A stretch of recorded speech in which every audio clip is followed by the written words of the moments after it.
उत्तर प्रदेशची निवडणूक तोंडावरती आहे आणि त्या निमित्तानं एक वेगळाच विषय चर्चेमध्ये आलेला आहे. तो आहे उत्तर प्रदेशच्या विभाजनाचा. उत्तर प्रदेशचे 4 भागामध्ये विभाजन करून त्याची 4 राज्य करावीत अशी एक मागणी समोर आलेली आहे. उत्तर प्रदेशमध्ये भाजपचं सरकार पूर्ण बहुमताचं आहे, केंद्रामध्ये पण बहुमत आहे. त्यामुळे शक्यता अशी आहे की जर समजा ही मागणी पुढे आलीच म्हणजे वैधदृष्ट्या कायद्याच्या दृष्टीनं, तर ती तात्काळ मंजूर होईल आणि विभागणी होईल. एक गैरसमज मी सुरुवातीला दूर करतो की कुठल्याही राज्याचं विभाजन जर करायचं असेल तर त्या राज्याच्या विधानसभेमध्ये कुठलाही ठराव आणण्याची गरज नाही. हे सगळं केंद्रामध्ये ठरतं. याच्या आपल्यापुढे स्पष्ट उदाहरण आहे की आंध्र प्रदेश आणि तेलंगणा जेव्हा वेगळं करायची वेळ आली तेव्हा प्रचंड मोठे दंगे त्या ठिकाणी उसळले, पण केंद्राने निर्णय घेतला. तेव्हा UPA सरकार होतं, मनमोहन सिंग पंतप्रधान होते आणि त्याप्रमाणे आंध्र प्रदेशचं विभागणी झाली. काही जणांना असंही वाटतं की हे झाल्याच्या नंतर तोटा होतो, जनमत विरोधामध्ये जातं. खरं तर हे कोणी लक्षात घेतलं जात नाही. काही काळ पूर्वीपर्यंत म्हणजे साधारणतः 1990च्या आधीपर्यंतची गोष्ट जेव्हा अशी होती की प्रत्येक राज्याला स्वतंत्र असे काही जे त्याच्या अस्मितेचे विषय होते, त्याच्यानंतर त्यांच्या ज्या सगळ्या रेव्हेन्यू मॉडेल ज्याला आपण म्हणूयात, महसुलाची यंत्रणा ही एक होती. अशा कितीतरी गोष्टी होत्या. फक्त देशाच्या अंतर्गतच नाही, जगाच्या पातळीवरती व्यापार आणि बाकीच्या गोष्टींमध्ये काही जी बंधनं होती आणि त्याच्यामुळे प्रत्येक देश, प्रत्येक राज्य यांना एक काहीतरी विशिष्ट अधिकार प्राप्त झालेला होता. 90च्या नंतर जागतिकीकरण, ग्लोबलायझेशन आपण ज्याला म्हणतो, त्याच्यामध्ये असं झालं की हे सगळे जे अडथळे आहेत कृत्रिमरित्या आणलेले ते कमी व्हायला लागले, नष्ट व्हायला लागले. अशा काळामध्ये की जेव्हा जगभरचा व्यापार एक होत चाललेला आहे. बरं, जगभराचा आपण बाजूला ठेवूयात की जो मुद्दा भारतापुरता आहे आता उत्तर प्रदेशच्या विभाजनामुळे समोर येतो आहे. महाराष्ट्राची चर्चा आपण यापूर्वी केलेली होती की 4 ते 5 राज्य कशी त्याची छोटी छोटी झाली पाहिजे. त्याचं कारण असं आहे की 1 nation 1 tax, 1 nation 1 market, 1 nation 1 policy अशा कितीतरी गोष्टींमध्ये आपण विचार करताना लक्षात येतं की राज्याचे म्हणून जे असे काही एक विशिष्ट अडथळे गेल्या काही दिवसांमध्ये समोर येत आहेत, वर्षांमध्ये, ते जर दूर झाले तर एकूणच सर्वांगीण विकासाच्या बाबतीमध्ये आताही जेव्हा पूर परिस्थितीचं आपण बघतो आणि आपल्या असं लक्षात येतं की हेचं नियंत्रण करण्याची कुठली तरी एखादी केंद्रीय म्हणा किंवा पूर्ण नदी खोरे निहाय असा त्याचा विचार झाला पाहिजे, नक्की राज्याप्रमाणे. म्हणजे सध्याच्या ज्या भौगोलिक सीमा आहेत राज्यांच्या, ह्या सीमा रेल्वे असो, रस्ते असो, पाण्याचे प्रवाह असो, वीज असो, अशा कितीतरी मुद्द्यांच्या बाबतीमध्ये कामाला येत नाहीत. म्हणजे यापूर्वी बरं ही राज्य सुद्धा असं नाही की आधीपासून आहेत. ही राज्य पण आपण भारत स्वतंत्र झाल्याच्या नंतर सगळे संस्थानं 550च्या वरती 565 इतकी संस्थानं होती, त्यांचे मिळून आपण ही 28 राज्य आणि 8 केंद्रशासित प्रदेश केलेले आहेत. म्हणजे असं पण नाही की हे खूप काळापासून चालू असलेलं आहे. महाराष्ट्रावरती आपण यापूर्वीच व्हिडिओ केलेला होता की महाराष्ट्रामधला मराठवाड्याचा जो भाग आहे तो कसा तेव्हाच्या निजाम स्टेटला, हैदराबाद स्टेटला जोडलेला होता. विदर्भाचा जो भाग आहे तो मध्य प्रांतामध्ये कसा जोडलेला होता. असं वेगवेगळी विभागणी आधीच होती, छोटे छोटे संस्थानं होते. त्याच्यामुळे ज्याला कोणाला असं वाटतं आहे की हा प्रदेश म्हणजे एक अस्मिता आहे, उत्तर प्रदेश, मध्य प्रदेश, तुम्ही कुठले नाव घ्या, ह्या सगळ्यांची निर्मिती काही प्राचीन काळापासून चालू नाहीये. ही नंतरच्या काळामध्ये भारत स्वतंत्र झाल्याच्या नंतर प्रशासनाची सोय म्हणून आपण केलेली, हे पहिल्यांदा लक्षात घ्या. दुसरा एक मुद्दा भाषेचा होता की किमान एका राज्याची भाषा एक असावी. जो प्रश्न आपण मराठवाड्यामध्ये आता जिथून आम्ही हा व्हिडिओ करतो त्या ठिकाणी प्रश्न असा निर्माण झाला होता की तेलुगू, मराठी आणि कानडी 3 भाषिक प्रदेश होते आणि शिवाय हिंदी आणि उर्दू अशा 5 भाषांचा तो प्रदेश होता. तर किमान त्या भाषेतला प्रदेश त्या राज्याशी जोडला जावा अशी मागणी होती. पण ह्याच्या नेमकं उलट, एका राज्यामध्ये वेगवेगळे भाषिक लोक असू नयेत, म्हणजे काही प्रमाणात असतात ती गोष्ट वेगळी, पण त्याच्या नेमकं उलट एकाच भाषेचे 2 राज्य असू शकतात. हा बऱ्याच जणांना फरक लक्षात येत नाही की एका मध्य प्रांतामध्ये जर आपण त्याची विभागणी केली, जसं छत्तीसगड वेगळं झालं होतं मध्य प्रदेशमधून, त्याच्यानंतर उत्तर प्रदेशमधून सुद्धा उत्तराखंड, आधी 88 खासदार तिथून निवडले जायचे. 8 खासदार असलेला, मी खासदारांची संख्या ह्या भाषेमध्ये बोलतो की ती तुम्हाला लगेच आकलन होऊ शकेल. एकूण 543 जे खासदार आहेत पूर्ण भारतभराचे, त्याच्यामधून उत्तर प्रदेशचा जो मुद्दा समोर आलेला आहे की जे राज्य प्रशासनाला प्रचंड मोठे आवाढव्य आहे, 80 खासदार तिथून निवडले जातात, त्याच्यावरून तुम्ही लक्षात घ्या. आणि खासदारांची संख्या सांगायचं कारण म्हणजे ते लोकशाहीचं प्रतिनिधित्व, म्हणजे लोकसंख्येच्या प्रमाणामध्ये ते आहेत. म्हणजे इतकी सगळ्यात अडचणीची बाब कुठे असते प्रशासनाला की लोकसंख्या हाताळायची आहे.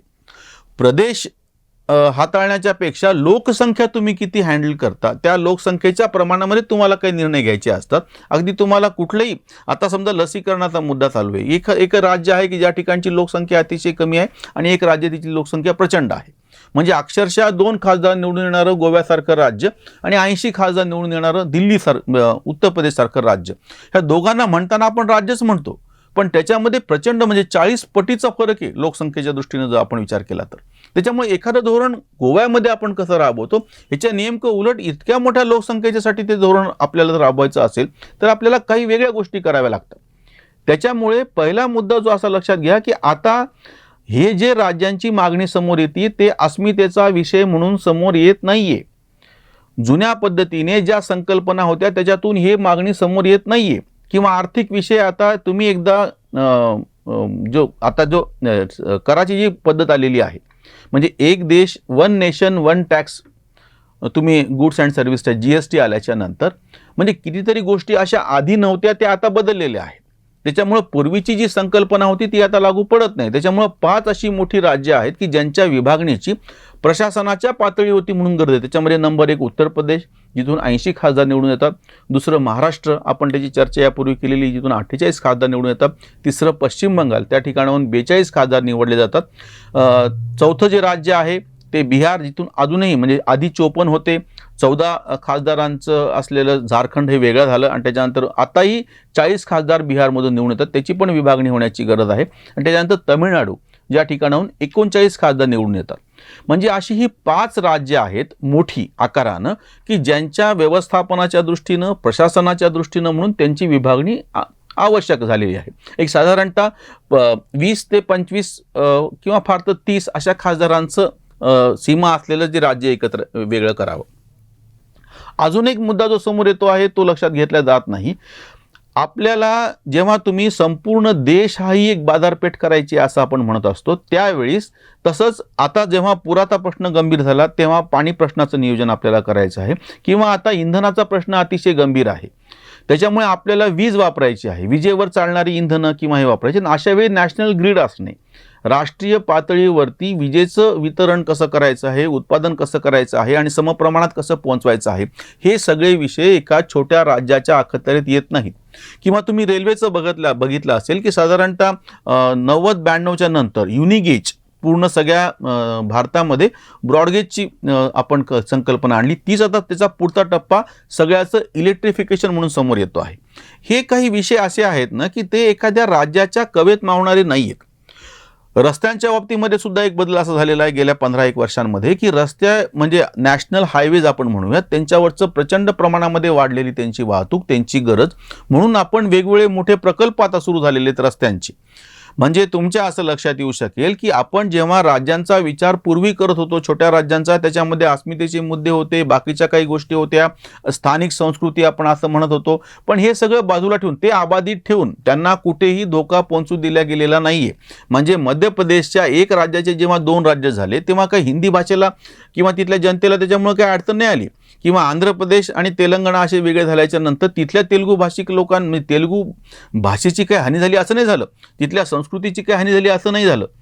म्हणजे उलटं असं म्हणता येऊ शकेल की जर आपण विभागणी करू शकलो तर अजून छोट्या प्रमाणातली त्या भागातली अस्मिता आणि त्या ठिकाणचे बाकीचे काही विषय ते जास्त प्रकर्षाने समोर येऊ शकतात. म्हणजे जेव्हा एखादं मोठं राज्य असतं, महाराष्ट्रातल्या आपण असं विचार करूयात की हेरिटेज म्हणजे प्राचीन ज्या वास्तू आहेत त्यांच्यासाठी काही एक निधी येणार आहे, तर तो एक निधी विशिष्ट 2-4 ठिकाणीच खर्च होईल, बाकीची जागा उपेक्षित राहतील, असं घडलेलं आहे. हे समजा महाराष्ट्राची 4 राज्यांमध्ये विभागणी झालेली असेल तर तुमच्या असं लक्षात येईल की येणारा निधी समप्रमाणात वाटला जाईल आणि त्या ठिकाणचे जे अस्मितेचे विषय आहेत, जे प्राचीन स्मारकं आहेत किंवा बाकीच्या गोष्टी आहेत त्यांच्यावरती पण तो खर्च होऊ शकेल. त्यामुळे आता उत्तर प्रदेशच्या निमित्ताने भारतात छोट्या राज्यांमध्ये जी विभागणी करायचा मुद्दा समोर येतोय त्याच्या बाबतीमध्ये 2-3 मुद्दे स्पष्टपणे लक्षात घ्या. नंबर 1 हे अस्मितेचे विषय नाहीत. नंबर 2 प्रशासनाच्या पातळीवरती ही विभागणी होणार आहे, ह्याच्यामध्ये कुठे देहाचे तुकडे झाले तरी चालतील पण आमच्या राज्याचे तुकडे होऊ देणार नाही अशी भाषा करण्याची काही गरज नाही. आणि तो तिसरा सगळ्यात महत्त्वाचा मुद्दा आहे की आधुनिक काळामध्ये आधुनिक तंत्रज्ञानाचा वापर करून घेऊन बाजारपेठ उभी करायची आहे, कराची पद्धत आपण अवलंबलेली आहे, रस्ते, वीज हा मुद्दा आहे, रेल्वेचा हा जो मुद्दा आहे, पाण्याचं व्यवस्थापन हा अतिशय गंभीर मुद्दा गेल्या 15 वर्षापासून झालेला आहे की कमी काळात खूप पाऊस पडून जातो, अशा वेळी त्या पाण्याला दुसरीकडे वाट काढून देण्याची तातडीची आवश्यकता आहे. परत एकदा जो विषय आपण बाजूला ठेवला होता वारंवार तो नदीजोड प्रकल्प. म्हणजे आता एकूण भारताचा विचार केल्याच्या नंतर तुमच्या असं लक्षात येऊ शकेल की छोटी राज्य ही अस्मितेचा विषय न बनता नवीन काळाची गरज आहे, त्याच्यावरती आपल्याला विचार करावा लागेल. जर आपण विचार नाही केला, आपण त्या जुन्या पद्धतीमध्ये अडकून बसलो तर काही एक नुकसान आपल्याला सोसावं लागेल. विकासाचे प्रकल्प मागे पडतील आणि ज्या पद्धतीने आज प्रशासन ही एक डोकेदुखी होऊन बसलेली आहे, त्यालापासून आपली सुटका होणार नाही. आणि जर ही व्हायची असेल तर आपल्याला छोट्या राज्यांकडे अपरिहार्यपणे जाणं भाग आहे. अमेरिकेसारखा पुढारलेला देश आपण म्हणतो की आपल्या 5 पट कमी त्यांची लोकसंख्या आहे आणि आपल्या दुप्पट, म्हणजे आपल्याकडे 28 राज्य, त्यांच्याकडे राज्यांची संख्या 50 आहे. किंवा युरोपमधले अक्षरशः छोटे छोटे देश आहेत की त्याच्यापेक्षा कैकपट मोठी आपल्याकडे राज्य आहेत. त्याच्यामुळे आपण हा विषय अस्मितेचा न बनता व्यावहारिक पातळीवरती, आधुनिक तंत्रज्ञानाच्या पातळीवरती आणि नवीन विकासाच्या ज्या काही संकल्पना राबवायच्या आहेत त्यांच्या बाबतीत जर समजून घेतलं तर आपल्या लक्षात येईल छोट्या राज्यांची नितांत अशी आवश्यकता निर्माण झालेली आहे.